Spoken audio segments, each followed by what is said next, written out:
Salam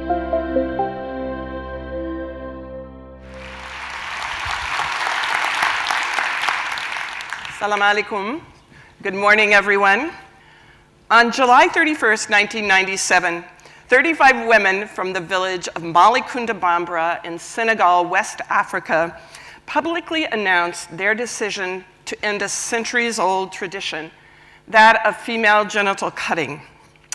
This was reported on television, radio, and newspapers throughout Senegal and internationally.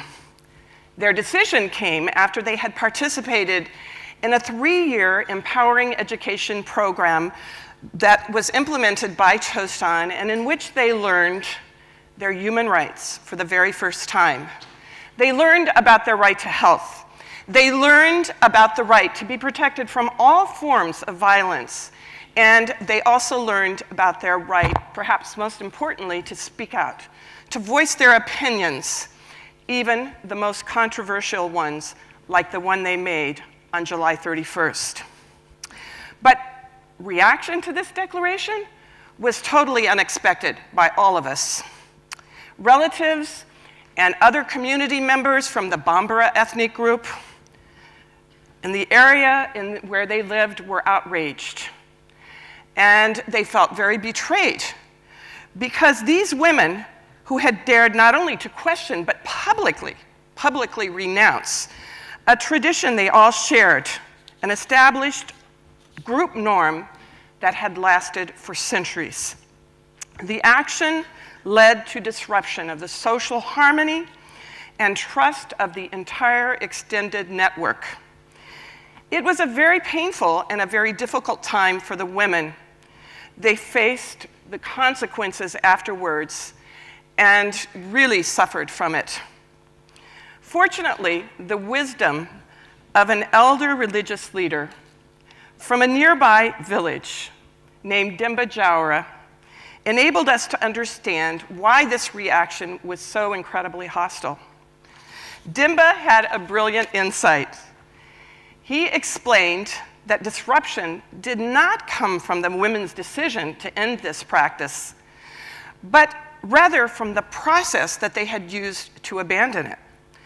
Because female genital cutting is a social norm which involves shared expectations of compliance by all members of the social group and carries very harsh sanctions if not followed, one individual, one family, one community could never abandon this practice alone without facing the anger, the condemnation, and marginalization from all the other members of the social network to which they belong. But Demba had a solution.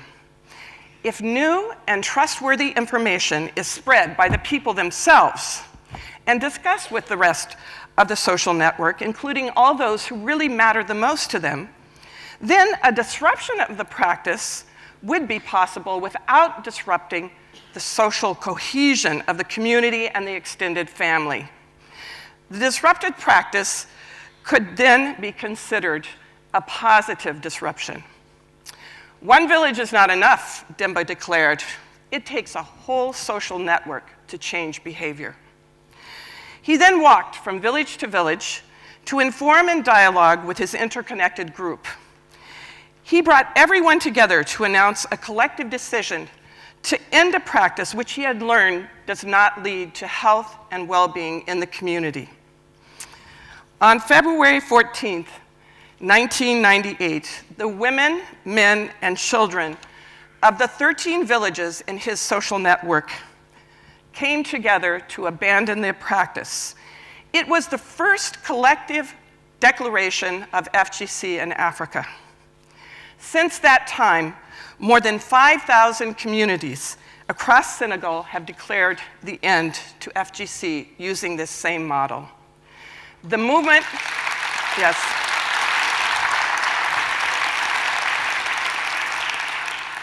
The movement continues to accelerate, and we believe that within 3 years, Senegal could be the first African country to be FGC-free.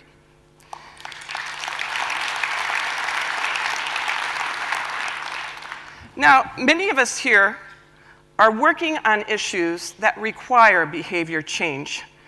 And we all know that this is hard.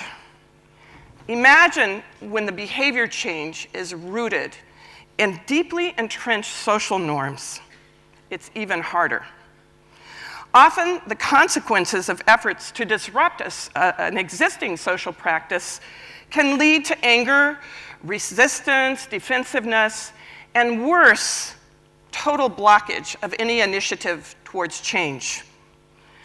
Disruption is often necessary, yes, but instead of being aggressive and confrontational, the disruption can be organized from within and respectful, and everyone then becomes involved and engaged. And it can be then much more effective and much more sustainable. In fact, once a critical mass is reached, the change will no longer even be viewed as a disruption, but it will become a new social norm. Dimma's strategy, he was so intelligent, was to reach out to the most conservative religious and traditional leaders and tell them that they were going to be the new leaders of this movement for change. And they were honored because of this, and most of them happily accepted. Now, this does not mean that Dimma or other community change leaders did not have difficulties. It was not an easy time. To the contrary, these are controversial issues, and in the beginning, there was often much confrontation.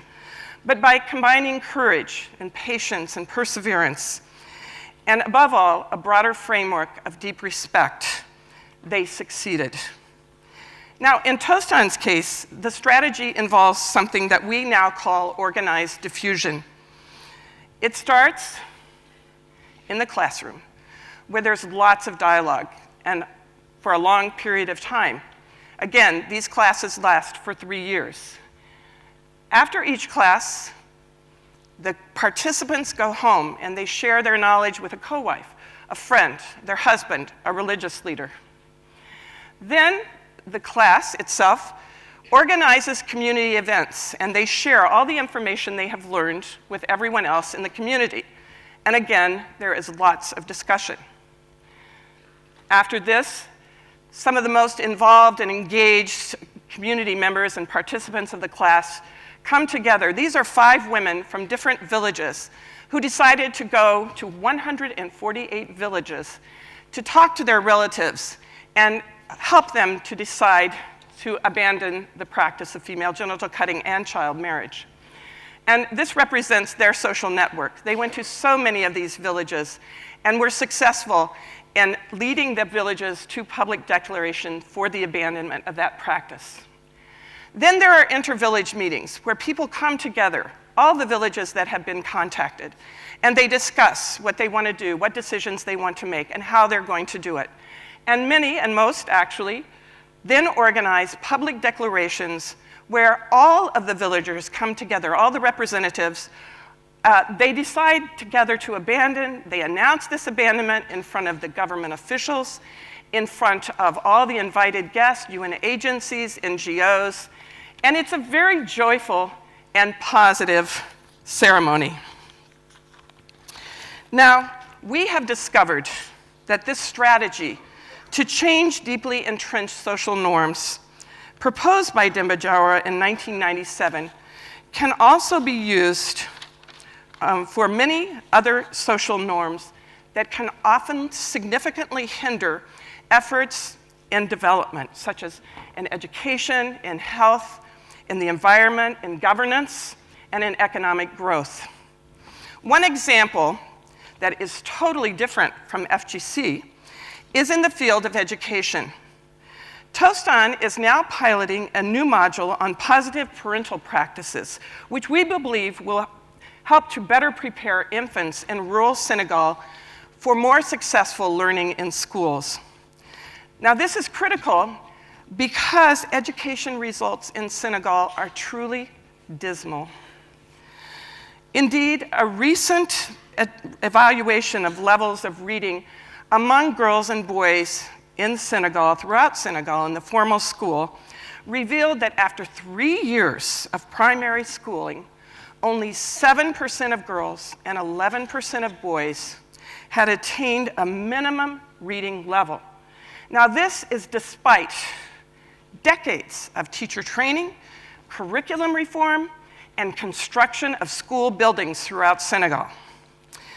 This report stunned us, and we realized that perhaps out-of-the-box solutions were necessary. After a year of participatory research in Senegal, Tostan discovered that one such solution may reside in uncovering deeply entrenched social norms surrounding parenting practices, which actually prohibit mothers and fathers from engaging in learning interactions with their young children. Many parents, particularly in rural areas, believe that it is best not to talk to their babies, not to talk to their young children, to show too much attention to them, because they are actually protecting their children from spirits or other forces that they believe will harm these young children and even take them away. They also are not aware that the most important period for brain development occurs between 0 and 3 years old and can be greatly stimulated by the child's caretakers. But again, providing information to class members on brain development and the importance of looking at, interacting with, and stimulating learning in the infant is not enough to change behavior, as we learned before. Because any parent who attempted to enact new parenting practices on their own, alone, would be stopped by other family members. Often the mother-in-law would come and say, no, don't look in the baby's eyes. No, you can't do this. This is dangerous. No, don't talk to a baby. This could be very dangerous. And so they do stop. And the new information, thus, needs to be spread and shared throughout this whole social network, through the organized diffusion strategy, so that everyone, the mother-in-laws, the other families, the grandparents, the other children who take care of the young babies and children, that they're all talking to, they're all playing with and actively stimulating the baby and child at all opportunities and throughout the day. Through using this strategy, newly literate parents who went through the Tostan program and then went through this other module on parenting have now started to talk, they have started to talk to and interact and read African traditional stories and other storybooks to their children on a regular basis. And they are joyfully surprised when they realize that even the youngest children are able to read these books in their mother tongue, of course, as we shall see in this short video film, which was taken on a cell phone in a remote rural community in Senegal, where reading books was not at all a common practice. No one did.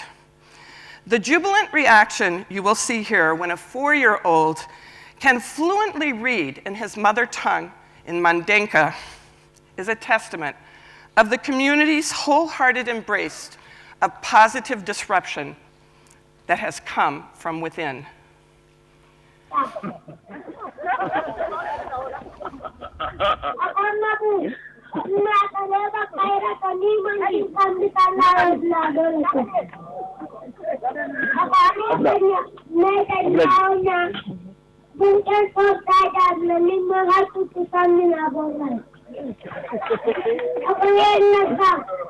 Ini sini, nanan tanutan na tiga po tayo. Papabukan sa wakadiyam na. O muna na bagay, kitulong namin ako po ng tuloy. Kung mabloko sila dyan, nagtatalo ko karoon ng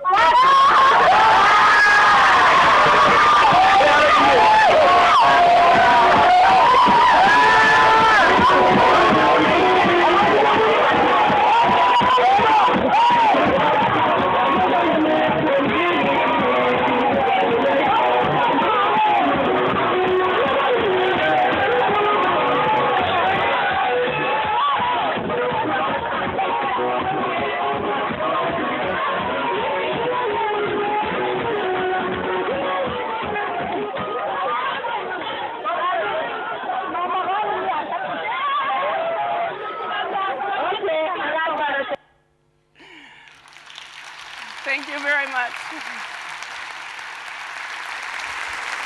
Thank you.